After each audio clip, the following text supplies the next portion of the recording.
Hello and welcome in today's episode of Power AFCB. In today's episode, we're going to be talking about Clement Langlet. We're going to be talking again about Joao Cancelo. And again, the reports about Hansi Flick interest in Angelo Stiller. That's a central defending midfielder playing for Stuttgart. Again, we're going to be talking about Nico Williams. Stay till the end.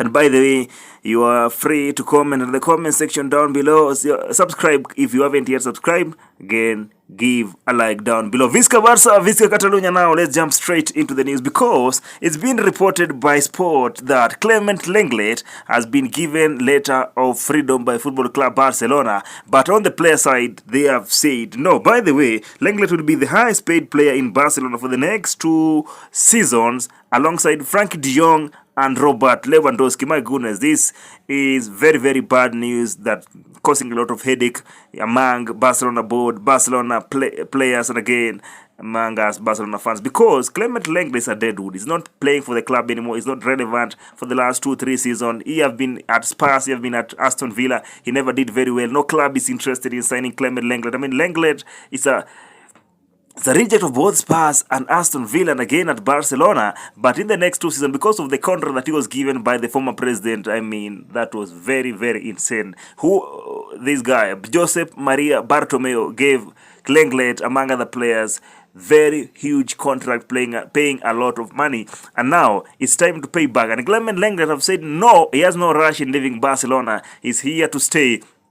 And if there is no other club that is interested in Langlet, the way things look right now is that he'll stay at Barcelona, and there's nothing that Barcelona will do apart from terminating his contract, meaning they'll pay Langlet huge sum of money. Let's see what will happen with Langlet. The sum are gonna be very, very big. I'm very sure that is not on the plans of Hansi Flick. No wonder the management has given him the letter of freedom, but the player have said no to that. Now, let's go into other news. Is that Hansi Flick insists on signing the German central defending midfielder Angelo Stiller, who's a 23-year-old player playing for Stuttgart, German side Stuttgart. Stuttgart, by the way, they had a very, very incredible season last season. They finished just behind Bayer Leverkusen. That was the best team in Germany and among the best team in Europe by far. And Stuttgart finished just in the second position behind Bayer Leverkusen. They even had a better season than Bayern Munich that has been bossing the Bundesliga for the last 10 to 15 years. And now, this Angelo Stiller have been very, very fundamental in Stuttgart. He has been very, very important player. By the way, he came from the ranks of Bayern Munich. And at the ranks of Bayern Munich, it is Hansi Flick who promoted him from the ranks of academy to the senior team, and now Hansi Flick wants the player. Let's see what will happen. By the way, there have been very, very many rumors, many news coming from the Spanish media, talk of Mundo Deportivo, Fernando Polo of MD, other sources such as Cat Radio and Sport. They're all reporting that Hansi Flick insists in signing Angelo Stiller, meaning, just my hypothesis is that maybe or just maybe the Joshua Kimmich deal is off. No wonder he's going for Angelo Stiller that he worked with at Bayern Munich, and he has been very incredible at Stuttgart last in the just concluded season. And now Flick sees Angelo Stiller, 23-year-old central defending midfielder, as a very important piece of his project for next season, and he insists on Barcelona to sign him. There is no fee that has been agreed on either side. There have been no discussion, but Hansi Flick still insists on Stiller. Let's see what will happen. By the way, Marc Bernard and Marc Casado, the central defending midfielders that are from La Masia, are doing very, very well. In fact, the club have proposed contract extension, and from the look of things, they are all almost here we go. Let's see what will happen with Angelo Stiller. Does that mean Joshua Kimmich deal is off? Let me know your thoughts in the comment section down below. Or it's just a way of using the name of Angelo Stiller by Hansi Flick so as to win Joshua Kimmich from Bayern Munich. Let's see what will happen, because the transfer market is very huge, very cunning sometimes, very, very tricky, and with a lot of chit-chat. Let's see what will happen. Maybe it's a way of obtaining Joshua Kimmich, or Is it right for Barcelona to go for Angelo Stiller? Let me know your thoughts under the comment section down below. Visca Barça, Visca Catalonia. Now let's move on to other news, because let's talk about Manchester City right back that was on loan at Barcelona, Joao Cancelo, because apparently it's been reported that Manchester City only wants to let go of Cancelo on permanent basis. No loan deal again, and there have been many rumors coming from Manchester that Manchester City only want to let go of Cancelo on permanent basis. There are again reports that there are many clubs that are interested in signing Cancelo permanently, but Barcelona don't have the capacity and they are not willing to sign him permanently this coming summer, but they want to extend another loan. My goodness. But Manchester City want to let go of Cancelo permanent basis. There are clubs that are very, very much interested in signing Cancelo permanently. Many clubs from Saudi Arabia, and again, other English clubs, just like Arsenal, have been very, very closely monitoring the situation of Cancelo, and they are very, very much interested in signing Joao Cancelo. Will Barcelona be able to sign Cancelo, be it on loan? Let's see what will happen. Will there be an agreement between Manchester City and Barcelona? If Manchester City says no, now this is where the power of the player comes in, because if Cancelo comes out and say no, I only want to go to Barca, no, I don't want to join any other club, then that means that Cancelo will join Barcelona, be it willingly or unwilling side from the side of Manchester. It depends on the player. But because the agent of Cancelo, Jorge Mendes, is a very close friend and a close agent to President Joan Laporta, I think Barcelona have their man. Again, remember that Barcelona again have been very, very much interested in signing another right back. That is Jeremy Frimpong from Bayer Leverkusen, currently at Netherlands national team for the Euros.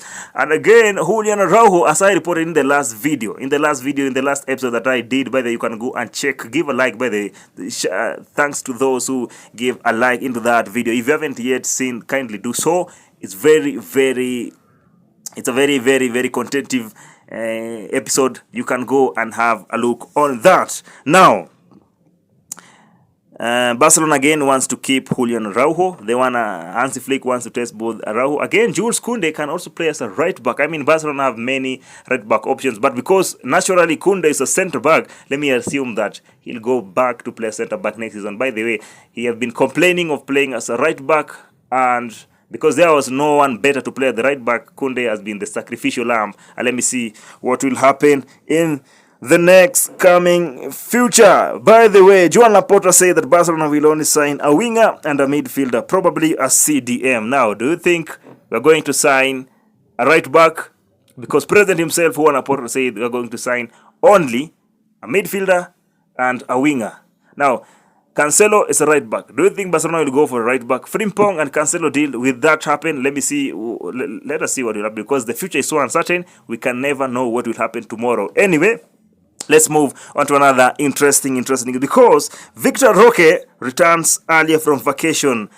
He returns from his vacation. He wants to join Barcelona on preseason very, very early. By the way, since Monday, he has been seen at Ciutat Esportiva with a trainer. My goodness, physical trainer. He has been training very hard. He wants to prove the new coach that he is very ready and he wants to play for Barcelona. He wants to do it all. It was very hard for him in the first season at Barcelona. That was the half of last season, of course. And Xavi Hernandez never gave Vitor Roque, or never trusted Vitor Roque as much as Roque trusted in himself. And now, let's see what will happen. I think the change of management, the change of the coach, I think has now triggered something in Vitor Roque. By the way, Vitor Roque agents complain a lot about lack of minutes, and now it's time for Vitor Roque to do that. I mean, at the age of 19 doing that is incredible. The guy has just left his vacation. He's now at Barcelona working very hard day and night since Monday, and he wants and he's ready and hungry for next season. I mean, let's wait and see what will happen to this guy, Vitor Roque. Now, let's talk about this summer signing that Barcelona have been very, very closely related to. Nico Williams. let us now contemplate, is he that good for Barcelona? Should Barcelona go for Nico Williams? I mean, he has been a player that we have been watching in Athletic Club Bilbao at top level for the last 2 to 3 years. But do we really need this guy? How good is he? Why is it that Barcelona really want this guy? Is it the right move or the wrong move? Because, honestly, Nico Williams is a traditional winger. He's kind unpredictable. His speed is very well. He's very explosive with the ball. A good dribbler. And when I say a good dribbler, he's not that good like Mbappe, Messi, Neymar, Rafael Leao, but on a normal good day, he does a maximum of 10 dribbles per match. That is incredible. That is incredible. I mean, he does very well. But the problem with Nico Williams, sometimes he is very sloppy. He'd like taking a lot of risk, of which with Barcelona kind of play, technical passing possession play, you don't take a lot of risk. You just keep the ball, waiting for an opportunity, then use the opportunity and score. And Barcelona, you don't take that too many risks like at Bilbao, the way they do. I mean, I don't know what will happen with this guy. He's very good at heading and long balls. By the way, he likes that. His vision with long balls and heading is incredible, of which unpopularity is that it's unnecessary in Barcelona playoff style. Barcelona playoff style is not good with the long ball, not good with the head. They like short passes going forward with short passes, but ground play. I mean, the passes on the ground. Then this guy, the weight of his pass is not that convincing. Sometimes he makes a lot of blind passes. I mean, I'm not saying Nico Williams is a bad player. Just like any other player, every player makes mistakes. Even Messi makes mistakes. So I'm not saying that, I'm not crucifying Nico Williams, but sometimes he makes passes that are not convincing. I've seen that, doing that many times at Athletic Club Bilbao, and sometimes when we are playing Barcelona and Athletic Club Bilbao, I was enjoying when Nico Williams is getting the ball under high pressure, because Koundé and Araujo could boss him very bad and make him lose possession or make very bad decisions, and that is what I fear with Nico Williams. Of course, he's not that precise, makes poor judgment under high pressure, though he's very unpredictable sometimes. Most of the time, very unpredictable, but on big occasions, sometimes he loses the ball, and that might cost the team. I mean, he's very good at crossing, as I've said, which is very, very good for other players. For example, if we play a 4-2-3-1, that's a flick system that is again being played at Athletic Club Bilbao, 4-2-3-1, and is the player playing on the left side of the attacking side. I mean, the long balls will be very, very necessary and crucial for the lone striker forward. Be it Robert Lewandowski, be it Vitor Roque. I mean, long balls. What I know is that if we sign Nico Williams, the two or the lone striker that will be playing there, be it whoever, Lewandowski or Roque or whoever, they'll benefit a lot from the crosses of Nico Williams, because he's a very, very good cross taker. Just like Sadio Mane, just like Marcus Rashford is a very good very good in taking crosses. I mean, these are the advantages of having Nico Williams in your team, despite the fact of having the challenges that I've just mentioned. He's very good defensive-wise, by the way. He tracks back, high pressing, very good in pressing. Then his work rate is superb. This is not a lazy player. Just let me not mention names, but he's not lazy. He works hard. He's always there.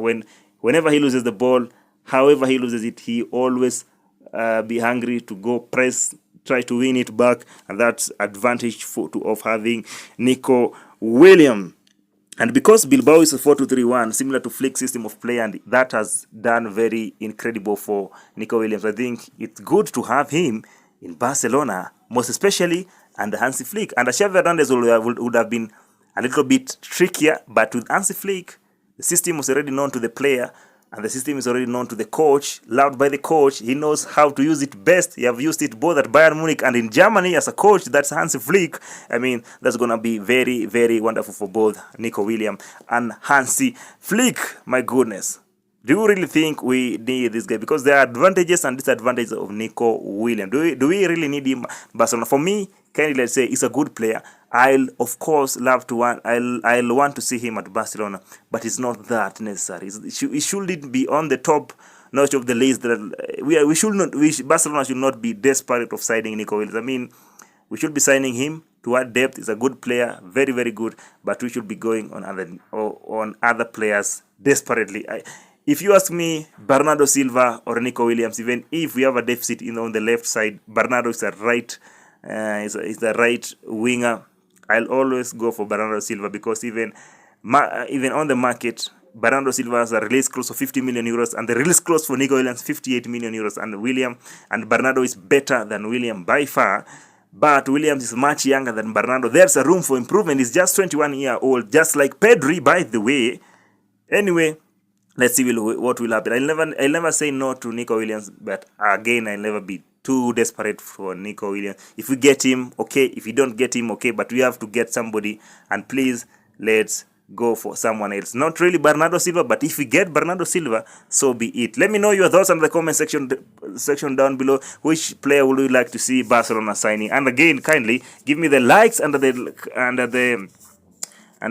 comment section down below. You can hit that like button, and let's meet in the next episode. Visca Barca, Visca Catalonia. I hope you enjoyed the video.